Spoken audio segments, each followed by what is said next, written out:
I think a good starting point for that conversation is two things. First of all IP is speculative, pretty much, right? Hmm. Like you're trying to create something new, and in a lot of instances you're trying to uh, see if you, when you do create it, if you can protect it yourself Hmm. before you even demonstrated that it has value in the market. You're like, oh, it's a new idea, but I have to put money into protecting it before I tell anybody about it. Yeah, It seems backwards. It's speculative though, right? sure. So keep that in mind. And a lot, it's frustrating because the legal costs can come quicker than the market validation a lot of times. Yes. But that's just the way the rules are set up. Right. If I could solve that, I would, but I don't know how yet. So Yeah. that's I one guess, thing. yeah. I guess it sort of depends on what it is you're bringing to market. So if you're established or you're an establishing company and you want to bring a new idea, to the mix of other ideas that you already have in the market, again, that's maybe not the best example, but I'm trying to think of an example where it would be you could really take it to market to some larger degree before you start protecting it and spending money on protecting it. I mean, I don't know. Is there an example that you can think Yeah. of that would make sense to not try to spend money on protecting it before you validate it?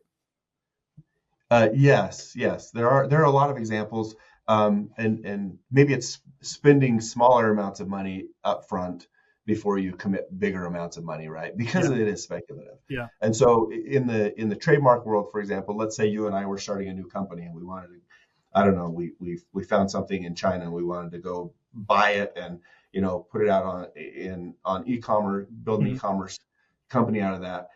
What we could do, we could go out and we could create an entire brand. We could do a bunch of research around the trademarks. We could do Hmm. a bunch of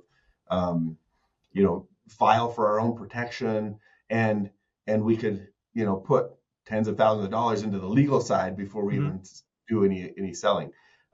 Depending on the type of product it is, what you might do is you might buy a much smaller much smaller minimum order and Hmm. test it out first, Hmm. right? Do a little bit of testing.